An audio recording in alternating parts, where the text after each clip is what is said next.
ಕನ್ನಡ ಸುದ್ದಿವಾಹಿನಿಗೆ ಸ್ವಾಗತ. ನಾನು ಸಂಗೀತಾ ಭಟ್. ಇದೀಗ ಹೆಡ್ಲೈನ್ಸ್.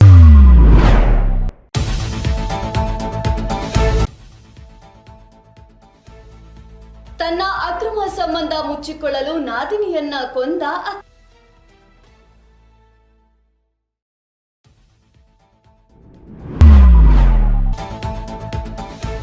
ದೆಹಲಿಯ ಗುರುದ್ವಾರ ರಕಬ್ಗಂಜ್ ನಲ್ಲಿ ಪ್ರಾರ್ಥನೆ ಸಲ್ಲಿಸಿದ ಪ್ರಧಾನಿ ಮೋದಿ.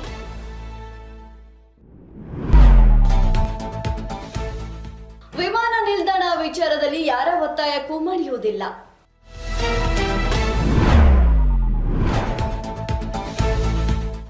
ಯಾವುದೇ ಜಾತಿ ಆಧಾರಿತ ಮೀಸಲಾತಿಯನ್ನ ಸರ್ಕಾರ ನೀಡಿಲ್ಲ.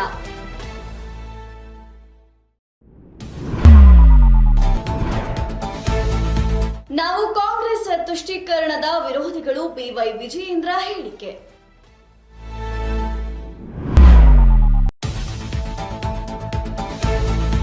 ದ್ವಿಚಕ್ರ ವಾಹನಕ್ಕೆ ಟಿಪ್ಪರ್ ಡಿಕ್ಕಿ, ಸ್ಥಳದಲ್ಲೇ ಮೃತಪಟ್ಟ ಸವಾರ.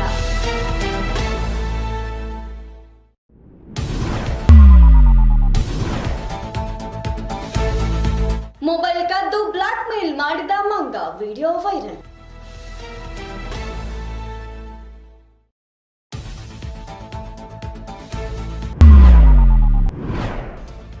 ಪಾರ್ಕಿಂಗ್ ವಿಚಾರ, ಸೇನಾಧಿಕಾರಿ ಮೇಲೆ ಪೊಲೀಸರಿಂದ ಹಲ್ಲೆ ಆರೋಪ.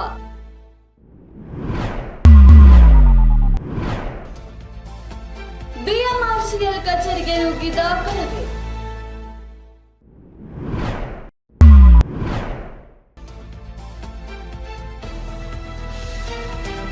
ಬೆಂಗಳೂರು ವಿಮಾನ ನಿಲ್ದಾಣಕ್ಕೆ 50 ಕಿಲೋಮೀಟರ್ ಪರಿಮಿತಿ.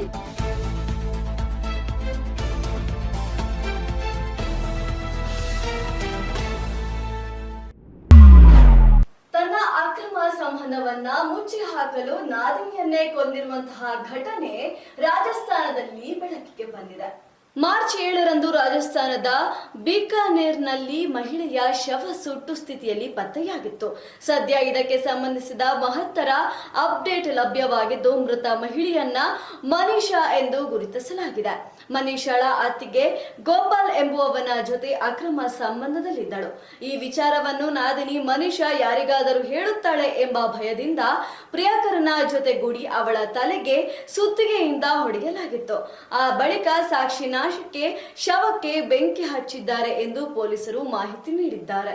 ದೆಹಲಿಯ ಗುರುದ್ವಾರಕ್ಕೆ ತೆರಳಿರುವಂತಹ ನರೇಂದ್ರ ಮೋದಿಯವರು ಪ್ರಾರ್ಥನೆಯನ್ನ ಸಲ್ಲಿಸಿದ್ದಾರೆ. ನ್ಯೂಜಿಲೆಂಡ್ ಪ್ರಧಾನಿ ಕ್ರಿಸ್ಟೋಫರ್ ಲಕ್ಸನ್ ಮತ್ತು ಪ್ರಧಾನಿ ನರೇಂದ್ರ ಮೋದಿ ಇಂದು ಸಂಜೆ ದೆಹಲಿಯ ಗುರುದ್ವಾರ ರಕಬ್ಗಂಜ್ ಸಾಹಿಬ್ ಭೇಟಿ ನೀಡಿ ಪ್ರಾರ್ಥನೆ ಸಲ್ಲಿಸಿದರು.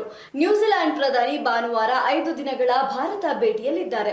ಪ್ರಧಾನಿ ನರೇಂದ್ರ ಮೋದಿ ಮತ್ತು ಲಕ್ಸನ್ ನಡುವಿನ ಮಾತುಕತೆಯ ನಂತರ ಶಿಕ್ಷಣ, ಕ್ರೀಡೆ, ಕೃಷಿ ಮತ್ತು ಹವಾಮಾನ ಬದಲಾವಣೆ ಸೇರಿದಂತೆ ಹಲವಾರು ಕ್ಷೇತ್ರಗಳಲ್ಲಿ ಸಹಕಾರವನ್ನ ಹೆಚ್ಚಿಸಲು ಎರಡೂ ಕಡೆಯವರು 6 ಒಪ್ಪಂದಗಳಿಗೆ ಸಹಿ ಹಾಕಿದರು. ವಿಮಾನ ನಿಲ್ದಾಣ ವಿಚಾರಕ್ಕೆ ಯಾರ ಒತ್ತಾಯಕ್ಕೂ ನಾನು ಮಣಿಯುವುದಿಲ್ಲ ಅಂತ ಎಂಬಿ ಪಾಟೀಲ್ ಸ್ಪಷ್ಟನೆಯನ್ನ ನೀಡಿದ್ದಾರೆ. ಬೆಂಗಳೂರಿನ ವಿಮಾನ ನಿಲ್ದಾಣ ವಿಚಾರದಲ್ಲಿ ಯಾರ ಒತ್ತಾಯಕ್ಕೂ ಮಣಿಯುವುದಿಲ್ಲ ಎಂದು ಬೃಹತ್ ಕೈಗಾರಿಕಾ ಸಚಿವ ಎಂಬಿ ಪಾಟೀಲ್ ತಿಳಿಸಿದ್ದಾರೆ. ಇಂದು ಬೆಂಗಳೂರಿನಲ್ಲಿ ಮಾತನಾಡಿದ ಅವರು, ಹೊಸ ಅಂತಾರಾಷ್ಟ್ರೀಯ ವಿಮಾನ ನಿಲ್ದಾಣವನ್ನ ಯಾರು ಒತ್ತಾಯಕ್ಕೂ ಮಣಿಯದೆ ಬೆಂಗಳೂರಿನ ಭವಿಷ್ಯದ ಬೆಳವಣಿಗೆ ಮತ್ತು ಕೈಗಾರಿಕೋದ್ಯಮ, ಔಷಧಿಯೋದ್ಯಮ ಸೃಷ್ಟಿ ಎಲ್ಲವನ್ನು ಗಮನದಲ್ಲಿರಿಸಿಕೊಂಡು ಯೋಜಿಸಿದ್ದೇನೆ ಎಂದರು. ಅವರಿಗೆ ಫಿಸಿಬಿಲಿಟಿ ಆಗ್ಬೇಕಾಗ್ತದಪ್ಪ. ಅಲ್ಲಿ ಪ್ಯಾಸೆಂಜರ್ ಬರ್ತಾರೆ ಹೆಂಗೆ, ಬೆಂಗಳೂರು ಹತ್ರ ಹೇಗಿದೆ, ಕನೆಕ್ಟಿವಿಟಿ ಹೆಂಗೆ, ಎಲ್ಲವನ್ನು ನೋಡ್ಕೊಂಡು ವಯಬಿಲಿಟಿ ನೋಡ್ಕೊಂಡು ಹೋಗಿ ಬರ್ತಾರೆ. ನಾ ಯಾವ ಒತ್ತಡಕ್ಕೂ ಕೂಡ ಮನೆಯಲ್ಲ. ಬದಲು ಕೂಡ ಹೇಳಿದ್ದೀನಿ, ಈ ಬಸ್ ವಿಷಯದಲ್ಲಿ ಬಹಳ ಸ್ಪಷ್ಟವಾಗಿದ್ದೀವಿ. ಬೆಂಗಳೂರಿನ ಹಿತದೃಷ್ಟಿಯಿಂದ, ಜನರ ಹಿತದೃಷ್ಟಿಯಿಂದ, ಔದ್ಯೋಗಿಕ ಹಿತದೃಷ್ಟಿಯಿಂದ, ನಮ್ಮ ಎಕಾನಮಿ ಈ ದೃಷ್ಟಿಯಿಂದ ನಮ್ಮ ನಿರ್ಣಯ ತಗೋತೀವಿ. ಯಾರ್ದು ಒತ್ತಾಯಕ್ಕೆ ನಾನು ಮಾಡೋದಿಲ್ಲ, ಮನೆಯದೂ ಇಲ್ಲ. ಯಾವುದೇ ಜಾತಿ ಆಧಾರಿತ ಮೀಸಲಾತಿಯನ್ನ ನಾವು ನೀಡೋದಿಲ್ಲ ಅಂತ ಬಿಕೆ ಹರಿಪ್ರಸಾದ್ ಕಾಂಗ್ರೆಸ್ ಸದಸ್ಯ ತಿಳಿಸಿದ್ದಾರೆ. ರಾಜ್ಯದಲ್ಲಿ ಯಾವುದೇ ಜಾತಿ ಆಧಾರಿತ ಮೀಸಲಾತಿಯನ್ನ ಸರ್ಕಾರ ನೀಡಿಲ್ಲ ಎಂದು ಕಾಂಗ್ರೆಸ್ ವಿಧಾನ ಪರಿಷತ್ ಸದಸ್ಯ ಬಿಕೆ ಹರಿಪ್ರಸಾದ್ ಉತ್ತರ ನೀಡಿದರು. ಇಂದು ವಿಧಾನ ಪರಿಷತ್ನಲ್ಲಿ ಮಾತನಾಡಿದ ಅವರು, ಛಲವಾದಿ ನಾರಾಯಣಸ್ವಾಮಿ ಅವರ ಆರೋಪಕ್ಕೆ ಪ್ರತ್ಯುತ್ತರವನ್ನ ನೀಡಿದರು. ರಾಜ್ಯದಲ್ಲಿ ಯಾವುದೇ ಜಾತಿ ಆಧಾರಿತ ಮೀಸಲಾತಿಯನ್ನ ನೀಡಲು ಸರ್ಕಾರ ಮುಂದಾಗಿಲ್ಲ. ಗುಜರಾತ್ ಮಾದರಿಯಲ್ಲಿಯೇ 2A ಅಡಿಯಲ್ಲಿ ಮುಸ್ಲಿಮರಿಗೆ ಮೀಸಲಾತಿ ನೀಡಲಾಗುತ್ತಿದೆ ಎಂದು ಉಲ್ಲೇಖಿಸಿದರು. ಹೇಳಿ, ನನಗೇನು ಚಿಂತೆ ಇಲ್ಲ. ಇಲ್ಲಂತಂದ್ರೆ ಇದ್ರ ಬಗ್ಗೆ ಬಹಳ ಚರ್ಚೆನೂ ಮಾಡೋದಿದೆ, ಮಾಡಬೇಕು ಅನ್ನೋದಿದೆ. ಕೊಡಿ, ಒಂದು ಅರ್ಧ ತಾಸಿನ ಚರ್ಚೆಗೆ ಕೊಡಿ, ಮಾತಾಡೋಣ. ಸಭಾಧ್ಯಕ್ಷರ ಚರ್ಚೆಗೆ ಅವಕಾಶ ಮಾಡಿಕೊಡ್ತಾ ಸಭಾಪತಿಗಳೇ, ಚರ್ಚೆಗೆ ಅವಕಾಶ ಮಾಡಿಕೊಡ್ತಾರೆ, ಚರ್ಚೆ ಮಾಡೋಣ. ಅವ್ರು ಹೇಳೋ ಪ್ರಕಾರ ಧಾರ್ಮಿಕವಾಗಿ ಇದಕ್ಕೂ ಕೊಟ್ಟಿರ್ತಕ್ಕಂಥ ಮೀಸಲಾತಿ ಅಲ್ಲ, ನಮ್ಮ ಸಂವಿಧಾನದಲ್ಲಿ ಇರ್ತಕ್ಕಂಥ 2A ನಲ್ಲಿ ಇರ್ತಕ್ಕಂಥ ವಿಚಾರದಲ್ಲಿ ಅದರಲ್ಲಿ ಎಲ್ಲರೂ ಸಹ ಇದ್ದಾರೆ. ಇದೆ ಗುಜರಾತಲ್ಲೂ ಸಹ 101 ಬ್ಯಾಕ್ವರ್ಡ್ ಕ್ಲಾಸ್ ಕಮ್ಯುನಿಟಿನಲ್ಲಿ ಸುಮಾರು 21 ಅಲ್ಪಸಂಖ್ಯಾತರಲ್ಲಿ ಇರ್ತಕ್ಕಂಥವ್ರು ಅಲ್ಲಿ 1997ನೇ ಇದ್ದಾರೆ. ಆದ್ರಿಂದ ಧಾರ್ಮಿಕವಾಗಿ ಯಾವುದೋ ಮಸೀದಿ ದೇವಸ್ಥಾನ ಅಂತ ಮಾಡ್ತಾ ಇಲ್ಲ. ಹರಿಪ್ರಸಾದ್ರೆ ಒಂದ್ ಸೆಕೆಂಡ್ ಕೂತ್ಕೊಳ್ಳಿ. ಈಗ ರವಿ ಅವರೇ, ಈಗ ನೀವು ಇದನ್ನ ಇಲ್ಲಿಗೆ ಇದು ಮಾಡೋದು ನೀವು ಚರ್ಚೆ. ನಾವು ಮುಸ್ಲಿಮರ ವಿರೋಧಿಗಳಲ್ಲ, ನಾವು ಕಾಂಗ್ರೆಸ್ ತುಷ್ಟೀಕರಣದ ವಿರೋಧಿಗಳು ಅಂತ BY ವಿಜಯೇಂದ್ರ ಸ್ಪಷ್ಟನೆಯನ್ನ ನೀಡಿದ್ದಾರೆ. ಬಿಜೆಪಿ ಮುಸ್ಲಿಮರನ್ನು ವಿರೋಧಿಸುವುದಿಲ್ಲ, ಕಾಂಗ್ರೆಸ್ನ ಮುಸ್ಲಿಂ ತುಷ್ಟೀಕರಣ ರಾಜಕೀಯವನ್ನ ವಿರೋಧಿಸುತ್ತೇವೆ ಎಂದು ಇಂದು ವಿಧಾನಸೌಧದಲ್ಲಿ ಮಾಧ್ಯಮಗಳೊಂದಿಗೆ ಮಾತನಾಡಿದ ಅವರು, ಬಿಜೆಪಿ ಅಥವಾ ಪ್ರಧಾನಿ ನರೇಂದ್ರ ಮೋದಿ ಮುಸ್ಲಿಮರ ವಿರೋಧಗಳು ಅಲ್ಲ, ಆದರೆ ಕಾಂಗ್ರೆಸ್ನ ಮುಸ್ಲಿಂ ತುಷ್ಟೀಕರಣ ರಾಜಕೀಯವನ್ನ ನಾವು ವಿರೋಧಿಸುತ್ತೇವೆ. ನಿನ್ನೆ ನಾನು DCM DK ಶಿವಕುಮಾರ್ ಅವರ ಹೇಳಿಕೆಯನ್ನ ಗಮನಿಸಿದೆ ಎಂದರು. ಮತ್ತಷ್ಟು ರೋಚಕ ಸುದ್ದಿಗಳನ್ನ ವೀಕ್ಷಿಸೋಣ ಸಣ್ಣದೊಂದು ವಿರಾಮದ ನಂತರ. ನಿಮ್ಮ TV4 ಕನ್ನಡ ಚಾನೆಲ್ನಲ್ಲಿ ವಿನೂತನ ಕಾರ್ಯಕ್ರಮಗಳು.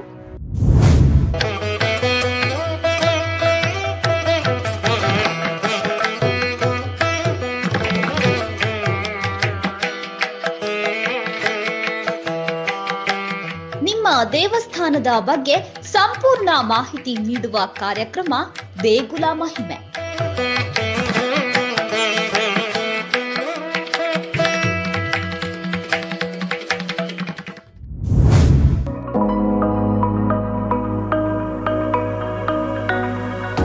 ನಿಮ್ಮ ಹೋಟೆಲ್ನ ರುಚಿಯ ಬಗ್ಗೆ ಸಂಪೂರ್ಣ ಮಾಹಿತಿ ನೀಡುವ ಕಾರ್ಯಕ್ರಮ ಅಬ್ಬಬ್ಬಾ ಎಂಥ ರುಚಿ.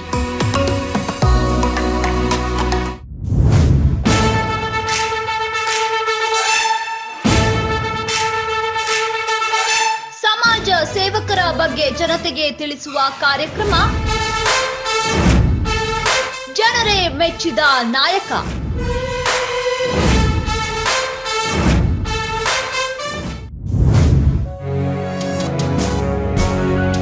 ಕನ್ನಡ ಚಲನಚಿತ್ರಗಳ ಬಗ್ಗೆ ಸಂಪೂರ್ಣ ಮಾಹಿತಿ ನೀಡುವ ಕಾರ್ಯಕ್ರಮ ಫಿಲ್ಮಿ ಚಿಟ್ ಚಾಟ್.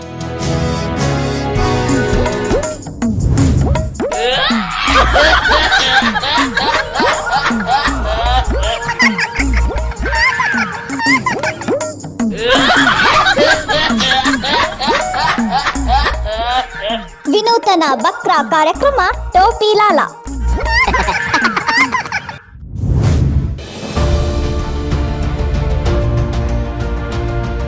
ನೇರ ಜನರ ಮಾತು TV4 ಕನ್ನಡ ಚಾನೆಲ್ನೊಂದಿಗೆ ವಿಶೇಷ ಕಾರ್ಯಕ್ರಮ ಪಬ್ಲಿಕ್ ರೌಂಡ್ ಅಪ್.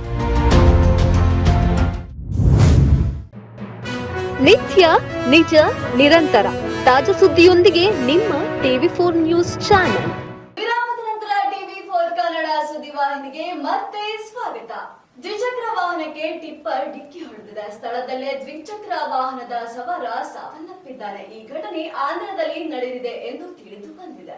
ಬೈಕ್ ಸವಾರನ ಮೇಲೆ ಟಿಪ್ಪರ್ ಹರಿದು ಸವಾರ ಸ್ಥಳದಲ್ಲೇ ಸಾವನ್ನಪ್ಪಿದ ಘಟನೆ ಆಂಧ್ರದ ಮಚಲಿಪುರಾಣ ಬೈಪಾಸ್ನಲ್ಲಿ ಶನಿವಾರ ನಡೆದಿದೆ. ಟೆಂಪಲ್ ಕಾಲೋನಿಯ ವ್ಯಕ್ತಿಯೊಬ್ಬರು ಬೈಪಾಸ್ ರಸ್ತೆಯಲ್ಲಿ ದ್ವಿಚಕ್ರ ವಾಹನವನ್ನ ಹೋಗುತ್ತಿದ್ದಾಗ ವೇಗವಾಗಿ ಬಂದ ಟಿಪ್ಪರ್ ಹಿಂದಿನಿಂದ ಡಿಕ್ಕಿ ಹೊಡೆದಿದೆ. ಪರಿಣಾಮ ಚಕ್ರದಡಿಯಲ್ಲಿ ಸವಾರ ಬಿದ್ದಿದ್ದು ಆತನ ತಲೆಯ ಮೇಲೆ ಟಿಪ್ಪರ್ ಹರಿದು ತಲೆ ಒಡೆದು ಹೋಳಾಗಿದೆ. ಇದಕ್ಕೆ ಸಂಬಂಧಿಸಿದ ವಿಡಿಯೋ ಸೋಷಿಯಲ್ ಮೀಡಿಯಾದಲ್ಲಿ ವೈರಲ್ ಆಗಿದೆ.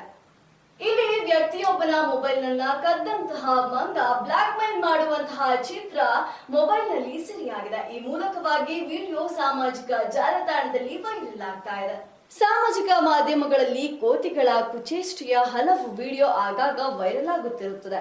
ಇದು ಕೂಡ ಅಂತಹದ್ದೇ ಒಂದು ವಿಡಿಯೋ. ಈ ಕೋತಿಯ ಕುಚೇಷ್ಟೆ ಹೊಂಚು ಹಾಕಿ ದಾಳಿ ಮಾಡುವ ರೀತಿ ನೋಡಿದರೆ ನಿಜಕ್ಕೂ ಅಚ್ಚರಿಯಾಗುತ್ತದೆ. ವೃಂದಾವನದಲ್ಲಿ ಮಂಗವೊಂದು ದುಬಾರಿ Samsung S25 ultra smart phone ಅನ್ನು ಕದ್ದಿತ್ತು. ಕೊನೆಗೆ ಮೊಬೈಲ್ ಫೋನ್ ಅನ್ನು ವಾಪಸ್ ಪಡೆಯಲು ಮಾವಿನ ಹಣ್ಣಿನ ಜ್ಯೂಸ್ ಪ್ಯಾಕೆಟ್ ಅನ್ನು ಲಂಚವಾಗಿ ಕೊಡಬೇಕಾಯಿತು. ಈ ವಿಡಿಯೋ ಯಾವಾಗ ಎಲ್ಲಿ ನಡೆದಿದೆ ಎಂಬ ಮಾಹಿತಿ ಲಭ್ಯವಾಗಿಲ್ಲ. ಆದರೆ ಈ ವಿಡಿಯೋ ಮಾತ್ರ ಸಖತ್ ವೈರಲ್ ಆಗಿದೆ. ಪಾರ್ಕಿಂಗ್ ವಿಚಾರಕ್ಕೆ ಸೇನಾ ಅಧಿಕಾರಿ ಮತ್ತು ಅಧಿಕಾರನ ಪುತ್ರನ ಮೇಲೆ ಪೊಲೀಸರು ಹಲ್ಲೆ ಮಾಡಿರುವಂತಹ ದೃಶ್ಯ ಸಿಸಿಟಿವಿಯಲ್ಲಿ ಸೆರೆಯಾಗಿದೆ. ಪಾರ್ಕಿಂಗ್ ವಿಚಾರಕ್ಕೆ ಸಂಬಂಧಿಸಿದಂತೆ ಸೇನಾ ಅಧಿಕಾರಿ ಮತ್ತು ಅವರ ಪುತ್ರನ ಮೇಲೆ ಪಾಟಿಯಾಲ ಪೊಲೀಸರು ಹಲ್ಲೆ ಮಾಡಿರುವ ಘಟನೆ ವರದಿಯಾಗಿದೆ. ಇನ್ನು ಈ ಘಟನೆ ಕಳೆದ ಮಾರ್ಚ್ 13ರಂದು ನಡೆದಿದ್ದು, ಹಲ್ಲೆಯ ದೃಶ್ಯಗಳು ಸಿಸಿಟಿವಿಯಲ್ಲಿ ಸೆರೆಯಾಗಿದೆ. ಇನ್ನು ಸಿವಿಲ್ ಡ್ರೆಸ್ನಲ್ಲಿ ಬಂದಿದ್ದ ಪೊಲೀಸರು ಕರ್ನಲ್ ಪುಷ್ಟಿಂದರ್ ಭಾತ್ ಅವರಿಗೆ ಅವರ ವಾಹನವನ್ನು ತೆಗೆಯಲು ಹೇಳಿದ್ದಾರೆ. ಆಗ ವಾಗ್ವಾದ ನಡೆದು ಪೊಲೀಸರು ಕರ್ನಲ್ ಭಾತ್ ಅವರ ಮೇಲೆ ಹಲ್ಲೆ ನಡೆಸಿದ್ದಾರೆ ಎಂದು ಆರೋಪಿಸಲಾಗಿದೆ. ಬಿಎಂಆರ್ಸಿಎಲ್ ಕಚೇರಿಗೆ ಕರ್ನಾಟಕ ರಕ್ಷಣಾ ವೇದಿಕೆಯ ನಾರಾಯಣಗೌಡ ಅವರು ನುಗ್ಗಿರುವಂತಹ ಘಟನೆ ನಿನ್ನೆ ನಡೆದಿದೆ. ಬೆಂಗಳೂರಿನಲ್ಲಿ ಬಿಎಂಆರ್ಸಿಎಲ್ ಕಚೇರಿಗೆ ಕರವೇ ನಾರಾಯಣಗೌಡ ಬಣದ ಕಾರ್ಯಕರ್ತರು ಇಂದು ನುಗ್ಗಿರುವ ಘಟನೆ ನಡೆದಿದೆ. ನಮ್ಮ ಮೆಟ್ರೋ HR ವಿಭಾಗದಲ್ಲಿ ಆಂಧ್ರಪ್ರದೇಶ, ಚೆನ್ನೈ ಮೂಲದ ಅಧಿಕಾರಿಗಳಿದ್ದಾರೆ. ಕನ್ನಡದ ಅಭ್ಯರ್ಥಿಗಳು ಆಯ್ಕೆಯಾಗದಂತೆ ಈ ರೀತಿ ಮಾಡಿದ್ದಾರೆ ಎಂದು ಆರೋಪಿಸಲಾಗಿದೆ. ಈ ಬೆನ್ನಲ್ಲೇ ಬಿಎಂಆರ್ಸಿಎಲ್ ಕಚೇರಿಗೆ ನುಗ್ಗಿದ ಹೋರಾಟಗಾರರು MD ಮಹೇಶ್ವರ್ ರಾವ್ ಅವರಿಗೆ ಮನವಿ ಪತ್ರ ನೀಡಿದ್ದಾರೆ. ಬೆಂಗಳೂರು ವಿಮಾನ ನಿಲ್ದಾಣಕ್ಕೆ 50 ಕಿಲೋಮೀಟರ್ ಪರಿಮಿತಿ ನೀಡಲಾಗಿದೆ ಅಂತ BM ಪಾಟೀಲ್ ಸ್ಪಷ್ಟನೆಯನ್ನ ನೀಡಿದ್ದಾರೆ. ಬೆಂಗಳೂರು ವಿಮಾನ ನಿಲ್ದಾಣಕ್ಕೆ 50 ಕಿಲೋಮೀಟರ್ ಪರಿಮಿತಿ ಇಟ್ಟುಕೊಂಡಿದ್ದೇವೆ ಎಂದು ಬೃಹತ್ ಕೈಗಾರಿಕಾ ಸಚಿವ MB ಪಾಟೀಲ್ ಹೇಳಿದರು. ಇಂದು ಬೆಂಗಳೂರಿನಲ್ಲಿ ಮಾತನಾಡಿದ ಅವರು, ವಿಧಾನಮಂಡಲ ಅಧಿಸೂಚನೆ ನಂತರ ದೆಹಲಿಗೆ ಭೇಟಿ ನೀಡಿ ಈ ಪ್ರಸ್ತಾಪಿತ ಸ್ಥಳಗಳ ಬಗ್ಗೆ ಕೇಂದ್ರ ಸರ್ಕಾರದ ಸಂಬಂಧಿತ ಇಲಾಖೆ ಮತ್ತು ಅಧಿಕಾರಿಗಳೊಂದಿಗೆ ಚರ್ಚೆ ನಡೆಸಿ ಅಂತಿಮ ಅನುಮೋದನೆ ಪಡೆಯಲು ಕ್ರಮ ಕೈಗೊಳ್ಳಲಾಗುವುದು ಎಂದು ಸ್ಪಷ್ಟನೆ ನೀಡಿದರು. ಇವಿಷ್ಟು ಇವತ್ತಿನ ಪ್ರಮುಖ ಸುದ್ದಿಗಳು. ನಿತ್ಯ ನಿಜ ನಿರಂತರ ಸುದ್ದಿ ಹಾಗೂ ಮನೋರಂಜನೆಗೆ ವೀಕ್ಷಿಸಿ TV4 ಕನ್ನಡ ಸುದ್ದಿವಾಹಿನಿ. ನಾನು ಸಂಗೀತಾ ಭಟ್.